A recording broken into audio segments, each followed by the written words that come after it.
Hi, this is Sheila with Conscious Conversation Central, and it is Friday, August the 17th, 2018.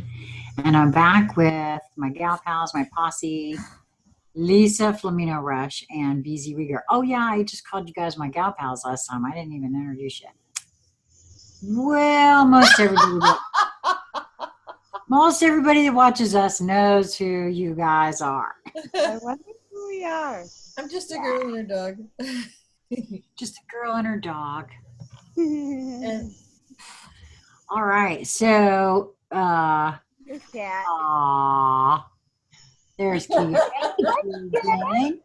Hi, baby. He knew he was on. Oh, you smiled for the camera. I love Keegan. He is so awesome. Yeah. Okay, so I love this topic too. Are you done disrespecting yourself? That's a good damn question. Yeah. 'Cause you know what? There's a lot of stuff that comes under that heading. And the first one that I can think of for myself that I know is disrespecting myself is, yes, I'm back on the water. Caring for my body. Because, hey, if the name of the game is embodiment, getting everything in here, then I might want to,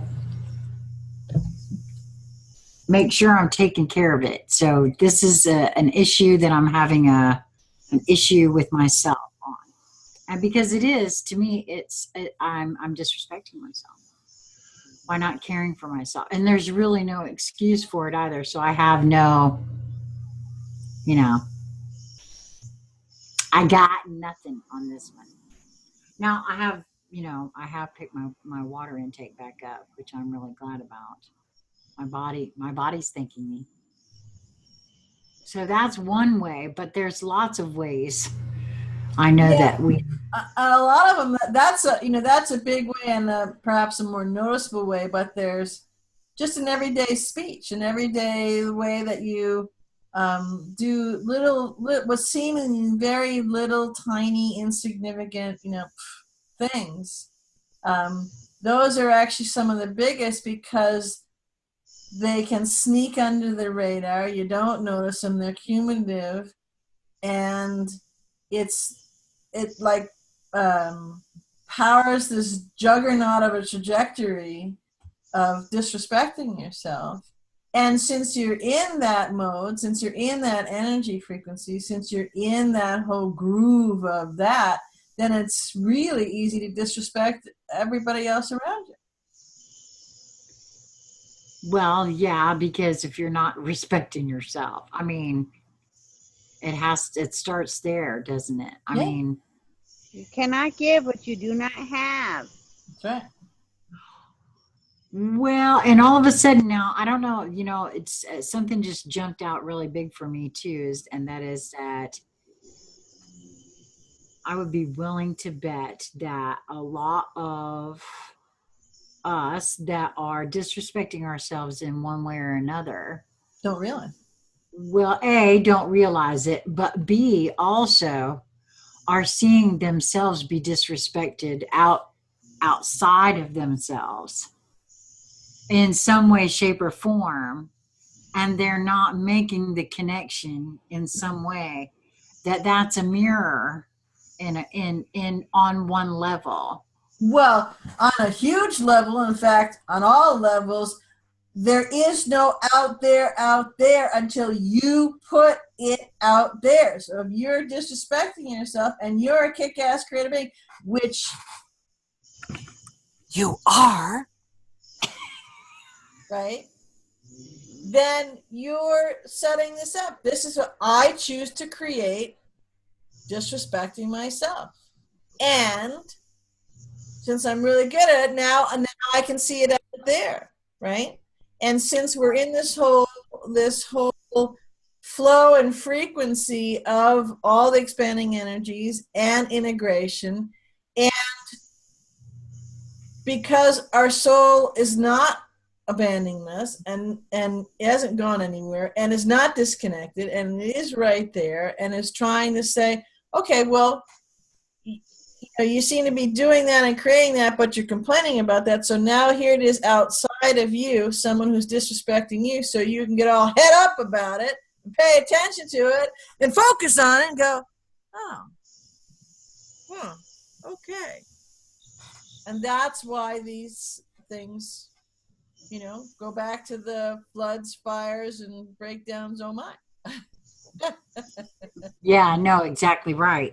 Exactly right. Well,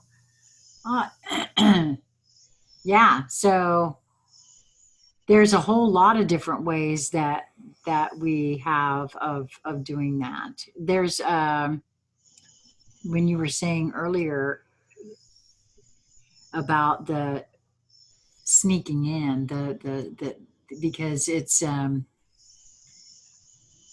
there are subtle ways for me that I've noticed, that subtle programming and conditioning too, that really is very disrespectful, and and it can be very subtle and sneak up on you. Yeah, there's two that you both do the same. It's a contraction is the first word, and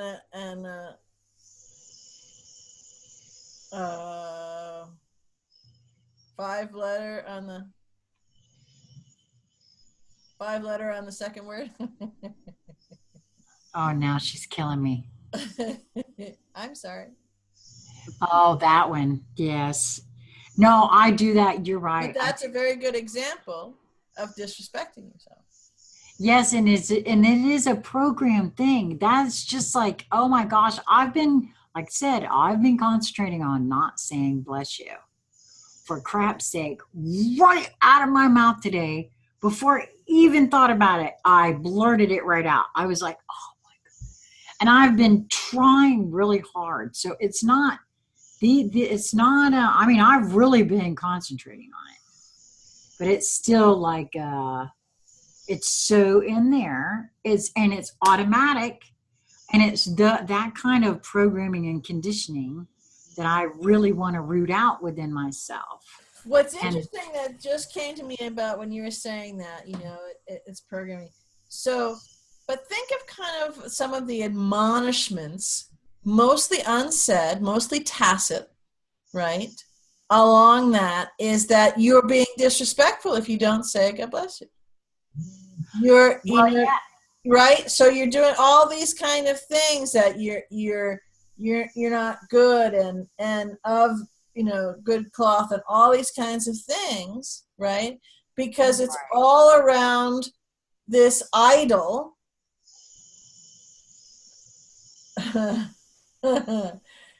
In the guise of religion and in the guise of source, and it's not. And so that's a core triggering from my read on it, not just for you, but for others who have the same thing. There's a core triggering in that, because there are like these little nanoparticle chain links between that and all of it's almost like when a rocket fires, right? And all of the propellant comes out and the flame and the ignition and the force of that, right? So that's the picture I'm getting when you do that. It actually sets off a chain reaction of those other contracts, those other programs that link there to try. It's almost like, a rocket was propelling, so it's moving forward. And this is initiatory thing. Huh? Yeah. It's like an initiatory thing. Right. Because trying to lock it back in, seed it back into. Yeah. Right. Now, some people may be saying, well, there's nothing wishing anybody well with sneezing. Well, no, absolutely not. But what Sheila's talking about is that ingrained thing, and we're talking about disrespecting ourselves, and they're all of a piece. So if someone is sneezing right in front of you and you genuinely want to wish them well, that it comes from your heart, your thought process, you know. I mean, Happy Rainbows is the one I came up with just because it's fun and it's a little out there and it's definitely different, you know, and I smile. And mostly it's a smile, and it's the emitting of that, you know, it's like a warm embrace just of love and ease. Right. Yeah, you know, I was taking issue with myself merely because of the ingrained immediate because it's something that I was noticing within myself. It's just, again, for me, it has more to do with the noticing of an ingrained pattern of conditioning within myself that I challenged myself on. This is only for me, and it's not for anybody else necessarily, and it has nothing to do with my being rude or not wishing anybody well or anything like that. It was my noticing, and actually began as an experiment of, okay, so I'm going to make it a point to catch myself and not automatically, because it was such an ingrained automatic response without thinking. That was the part that I took issue with myself about. It was something I was doing unconsciously, and I wanted to change that. And so it was an easy thing. It's something, like I said, it was something so ingrained that I'm walking through the store. I think you sneezed, didn't you, Lisa? Isn't that what it was? And I, you know, before I even knew it, there it was, right again. And I'm concentrating on not doing that. So, yeah, and the reason it's important, you know, aside from what you set up, but this ties in directly what we're talking about right now, which is, you know, are you done disrespecting yourself? And it ties into the last video we did, the conversation about it's ingrained that you get old. It's ingrained that you go downhill. It's ingrained that you get sick. So what's the next thing that's usually ingrained in the, God bless you. Oh, I'm getting a cold, man. It's just, you know, I haven't had a cold since the 80s. Don't get them. Haven't gotten sick. I've had a few things where they were a big thing, which was a big non-alignment, like a surgical thing. And I know what it was and what it was for, but other than that, I haven't had anything. In fact, I can do things where, you know, I can make an oopsie with a very sharp knife and go, uh-oh, and, you know, have the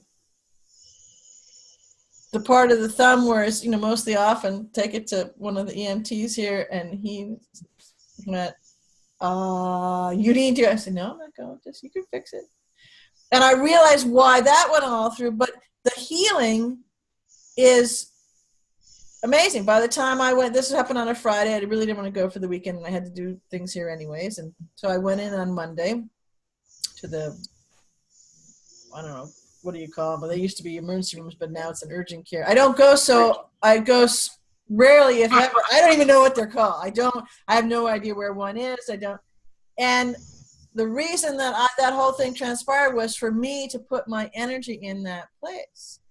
And it was actually a very comical kind of a thing. And there was all this doom and gloom, and you should have come to us right away. You know, you aren't going to be able to move your finger. I said, ever?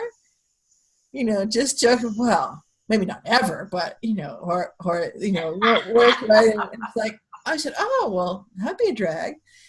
And they unwrapped the thumb, and they're looking at the thumb going, but I thought you said it was so. Yeah, it was.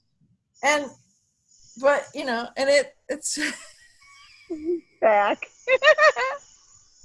So anyways, I bring that up because they're all these chain kind of things chained together. And as it relates to this conversation, there's an awful lot of intentionally built in of disrespecting to ourselves. Some of that intentional is us at the driver's seat of the intentionality. Some of it is at the false matrix intentionality, or the programming and conditioning from, you know, family members and so on and so forth as you go out of the circle. But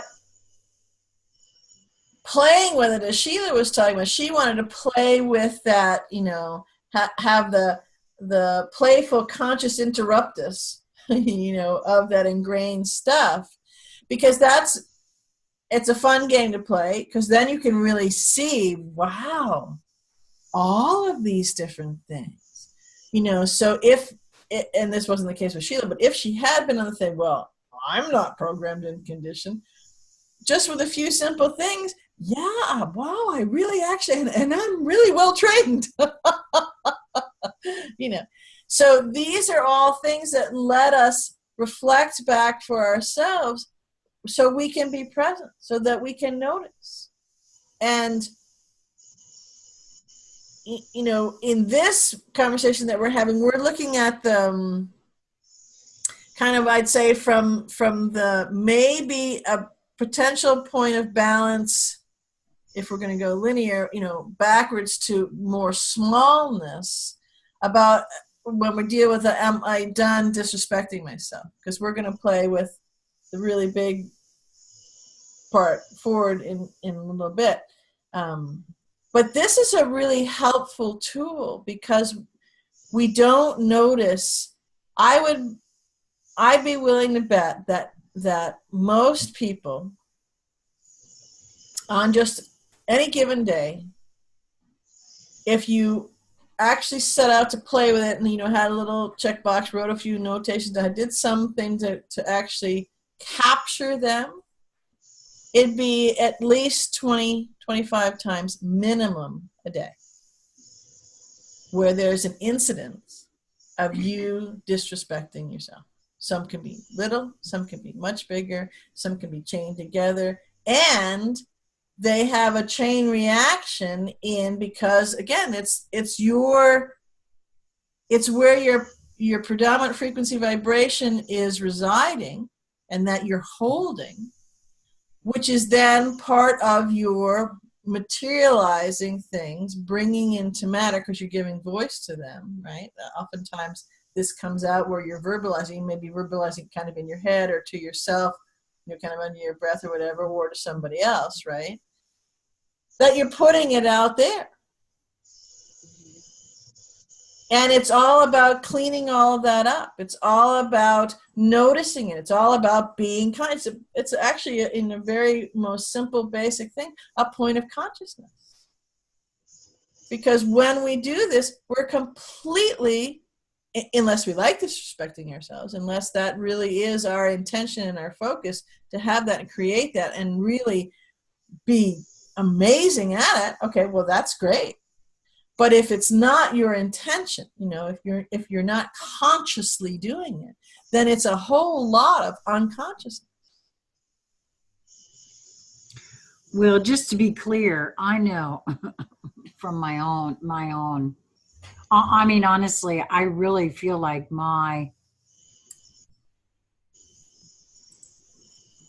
there's still a lot of unconscious behavior that I'm working towards looking at. So for me, I mean, I've called myself this, you know, puzzle piece collector and a seeker for a while, but my consciousness level has really only started expanding to the point that I would say even really just in the last year. And so it's not like, I guess I wanted to make sure I said this, because it's not like anybody who's watching this right now, like tomorrow, tonight, whenever it gets put out, probably more like tomorrow. Just saying. Let's not get ahead of ourselves. I just feel like, you know, it's not like I'm not worried about anything, because I'm feeling like I'm right where I'm supposed to be. Everybody is right where they're supposed to be. And anyone that's following what we're talking about and tracking with it, you know, I wanted to say that. It's not like, because there was a time where I was like wandering around comparing myself to everybody else and feeling like, oh God, I'm going to get left behind. I'm not getting on the bus. I got 20 demerits and the. Yes. Well, you bring up something that I want to jump in with real quick here. That's actually very cool. And this is another noticing thing that you'll shift from. So how do I say this? Okay, so you may be at a place where you're kind of on a roll and a lot of unconscious stuff going on, a lot of, as I talked about, being disrespectful to yourself in little tiny ways or bigger ways throughout the day, a lot of them. And then, so that's kind of one thing.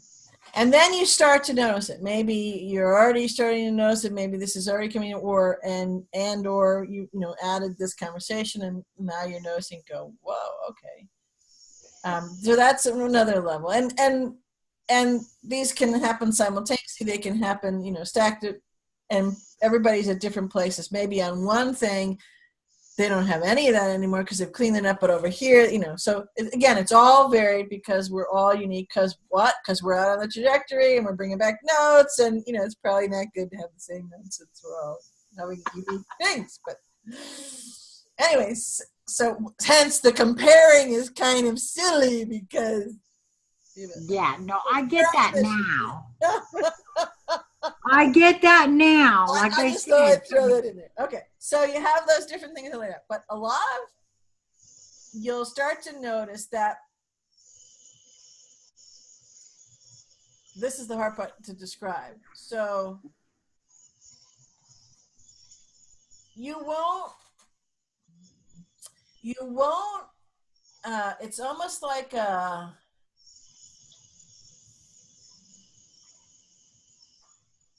I'm not sure the right word. Shadow's not the right word. Murmur.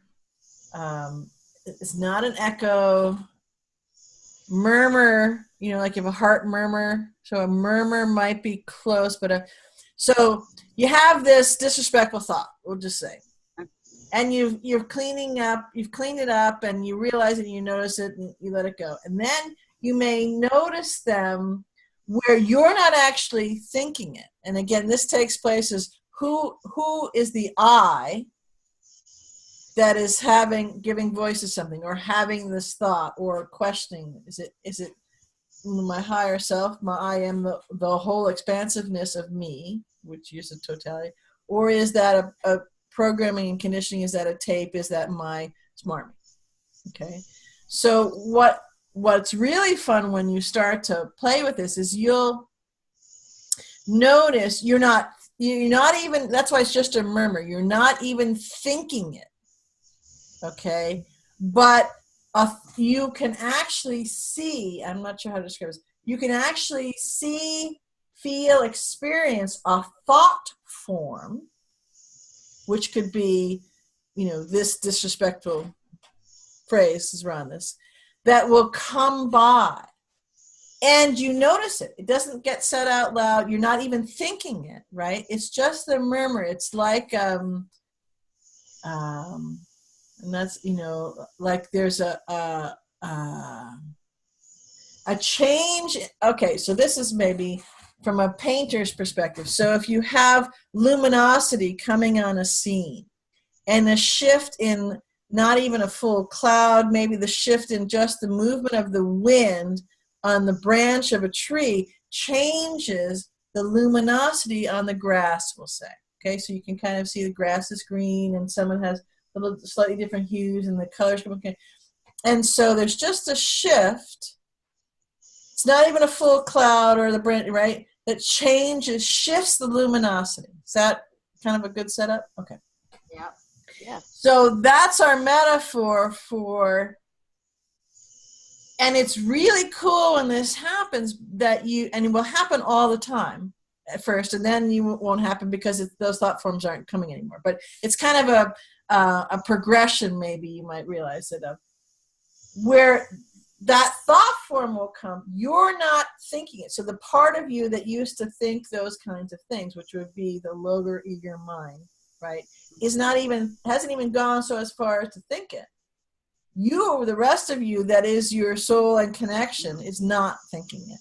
But it's a thought form. So it's like that just a whiff of the tree branch moving, changing the luminosity has come to you, and you notice that.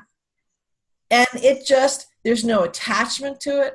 There's no effect by it. Simply the noticing, and the noticing actually, there's a real jazzing effect to it, because then you realize that that never was you. It was not the truth of who you are.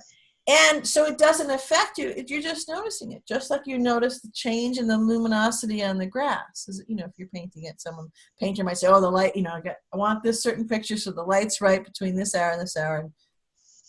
And that's a really fun, cool thing. When you'll notice them, and then they won't happen very often, you know, you kind of go through a phase because it's just not.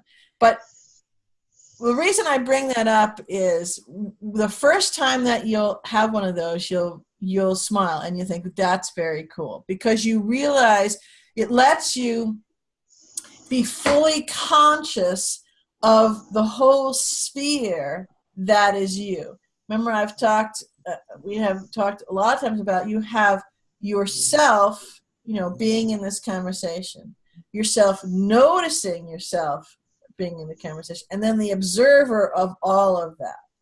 So this is kind of almost another layer beyond that, because everything is a complete whole. There is no separation between any of it. Yet since you are completely immersed in all of it, including your individuality, you're in the singular part of you, you can see these things, and it's this beautiful play. So it's helpful for the playing and the noticing and the letting go of disrespecting yourself. It's helpful to see the bigger picture and to have realize and celebrate that you really are playing in more consciousness, higher expanded levels of consciousness. And it's really jazzy and exciting, because now you can see how all of this, everything, the entire field of all, is this beautiful tapestry and orchestration that we are a singularity of and the orchestrator of at the same time. I love the way you put that. Yes. And how exciting is that? Well, I was relating it, except for the fact that, you know, the programming took back over. I was relating what you were saying there about the, you know, noticing when something happens and you're just noticing it. Yeah. There's been a couple of times that people around me have sneezed and I heard, bless you, in my head, but it didn't come out my mouth, which was good. I was noticing, I heard it in here, but I didn't blurt it out here. So I was feeling, oh, yay, progress, right? Until I just unconsciously wandering through the store. It was just today, actually. I blurted out, bless you. Again, there was no thought. It was just an unconscious. Can we play with that for a minute?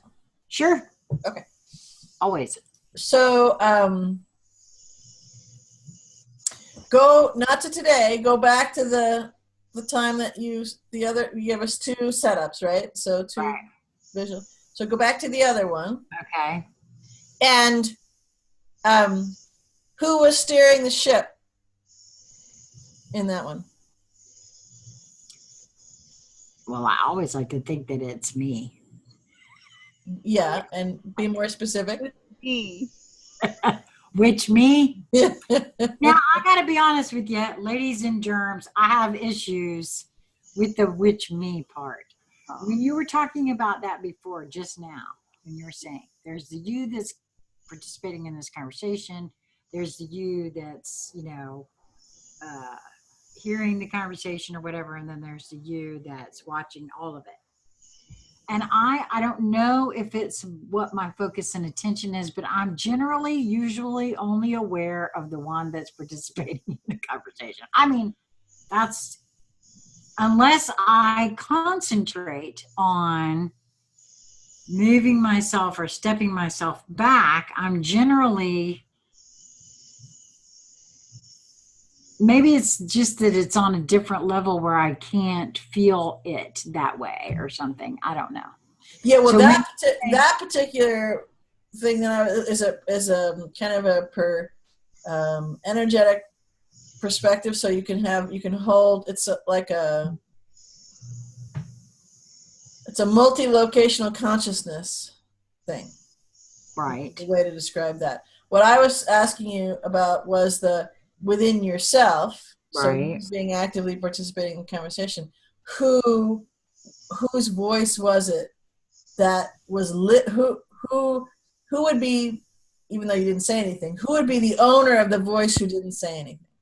Does that make sense? Oh, I see. Well, it's all me. It's all me on all levels.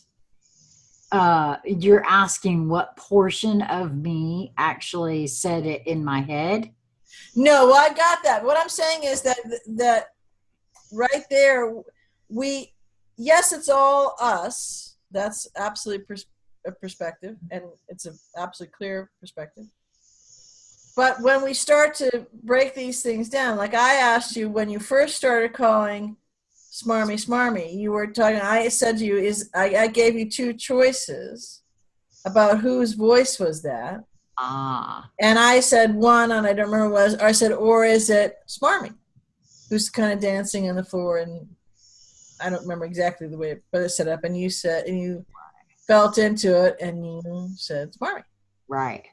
So this as is opposed to your higher self, as opposed to your expanded voice, as opposed to really the totality of the aperture. Okay, I got you. Okay, and I just felt into that too. Okay, so yeah, who is the one that said bless you would be, I guess, smarmy then, wouldn't it? Right, but the question, that wasn't the question. The question was, who was driving the boat, the ship, in that place, and that would be the more expansiveness of you. Right, that would be right. The more expanded me.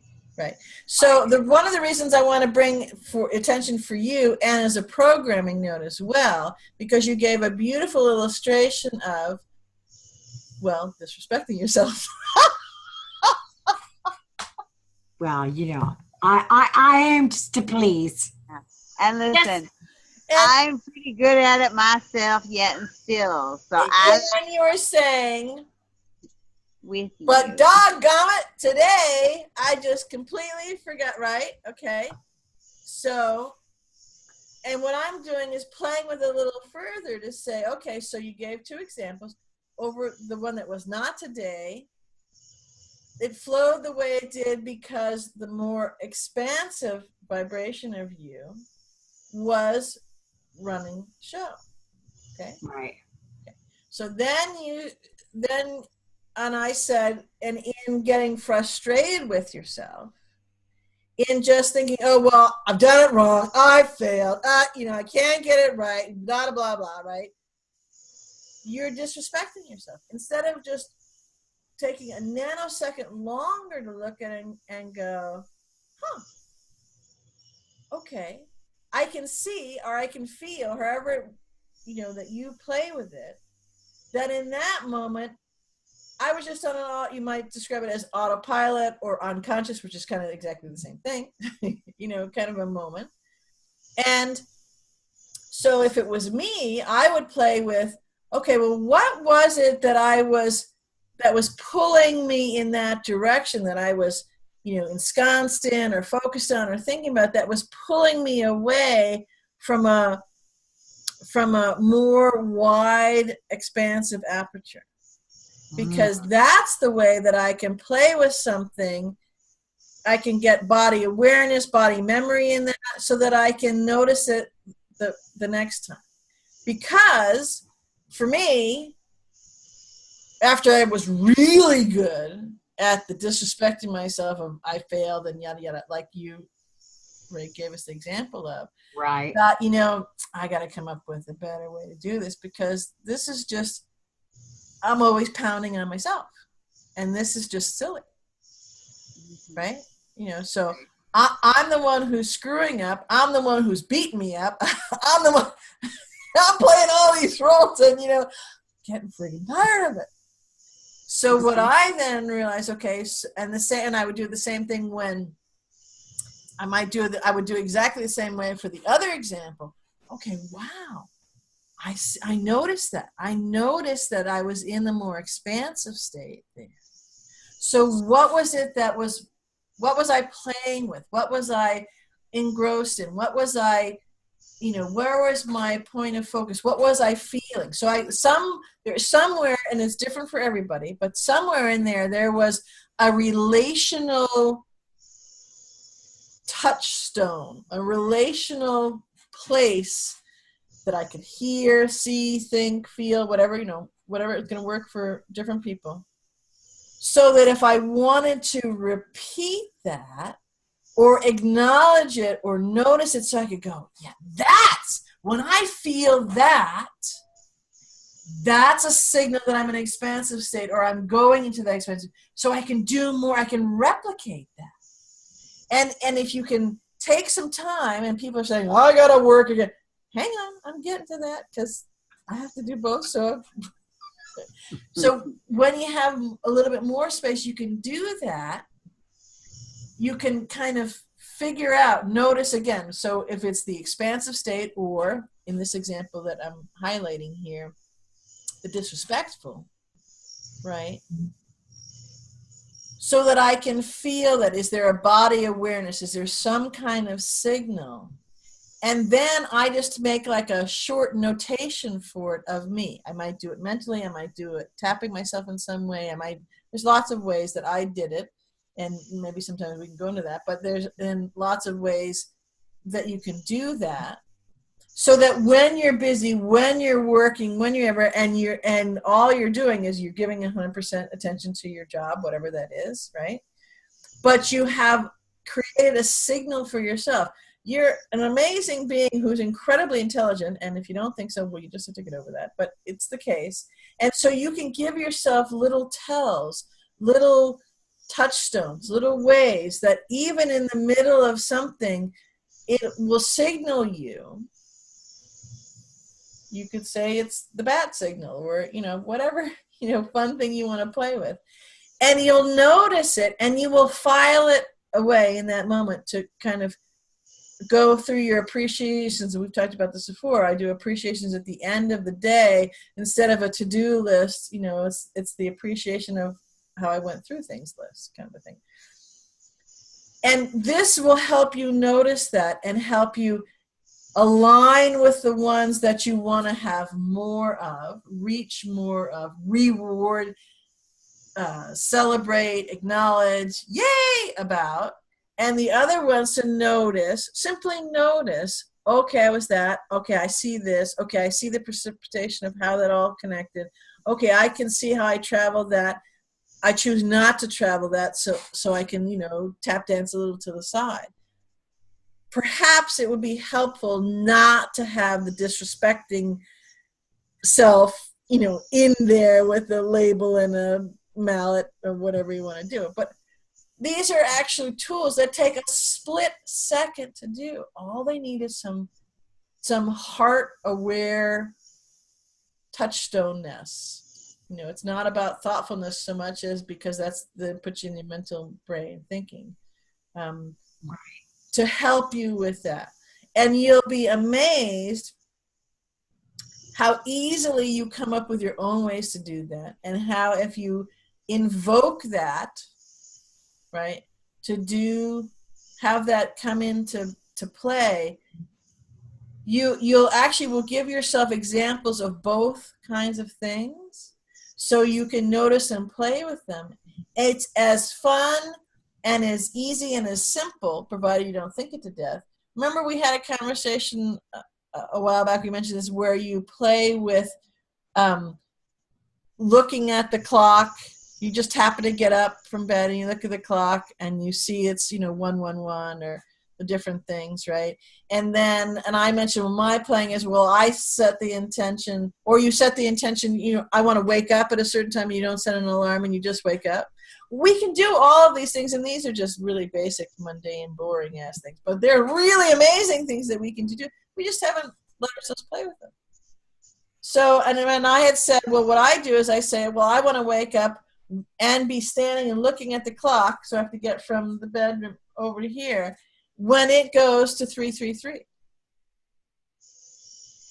And so that has to take into account, I'm laying in bed. Whose dumb idea was it to wake up at 3:33 in the morning, to get out of bed, to walk over here and look at, and I have to laugh at 7:33, but look at this clock, right? So that has to, so now you've had to orchestrate all this bed kibitzing time into this thing, right? To come out here, and I'm sure that's pretty hard to judge all that kind of stuff, and come out here and do it. It's the same kind of thing. And it's fun to do because it lets you realize that you're orchestrating all of this. And that there really is none of it that's bad. There are experiences that you're having and you're playing with. And right now, the amazing beauty of it is that it's all of this knowledge, all of this, from a linear perspective, the vastness of that which is you as a kick-ass creator being is all coming into this vessel right here. A vessel that doesn't have to die anymore, that can go on and on unless it chooses to just turn in, instead of getting a new coat, you're getting a new vessel because you want to be in a different place or whatever it is. The choice is yours. But this is real. This is not, we don't have to wait for it. This is not imagined. This is actually so. And there are a number of beings on this planet who are really well versed in all of this, a lot of number of beings, and more all the time. And there have been for eons a lot of beings on this planet who were really versed in this. And they were service to self polarized. And that's, on one aperture focus, have orchestrated all of this false construct. Right. Wow. I've loved this conversation. Yeah. I'm sorry. I'm just been enraptured by it. Yeah, and I have to say this, that when you were talking, BZ, I kept hearing, you ever noticed how noticing takes you into the expansive atmosphere or aperture almost immediately? I cannot stress enough how important it is just to notice. Because when you do that, you will be able to observe and to feel and to experience all that you are. Mm-hmm. And it goes so much further than just hearing about it or reading a book or listening to a video. And how easy it is just to notice.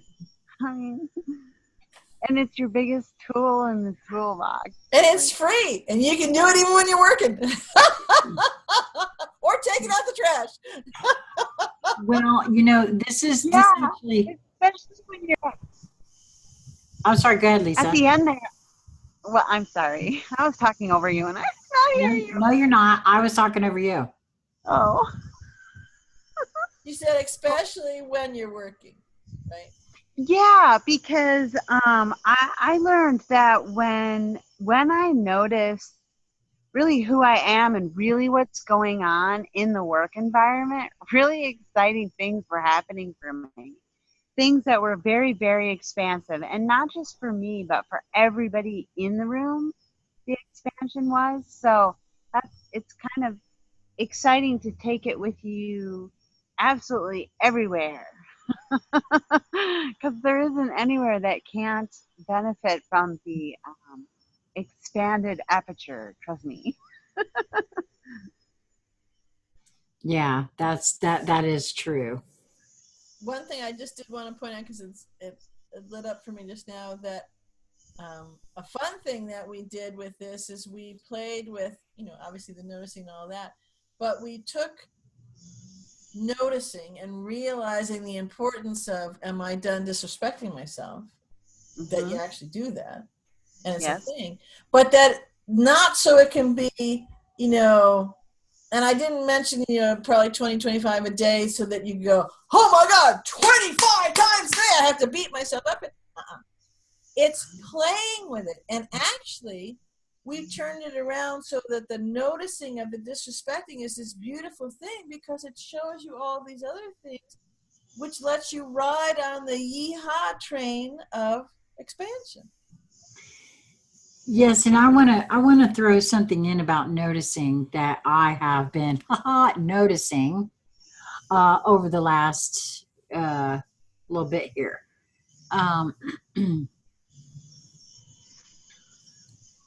Noticing happens on all sorts of levels. What I've begun to notice for myself, and this puts me in that expansive level very quickly, Lisa, that you were talking about, is that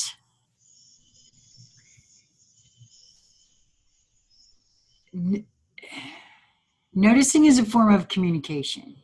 Mm-hmm. And I feel with every part of me that we are transmitters and receivers on all sorts of levels. Our physical body is also part of that. And I now really understand a lot better about myself and my proclivity to enjoy having conversation with folks that I can eyeball, because it puts me that much closer to having a full-on experiential of that being for me. Because noticing happens at all sorts of levels: visual, auditory, frequential, just all sorts of levels. Even the hair on your skin, the cells within your body, they sense and feel.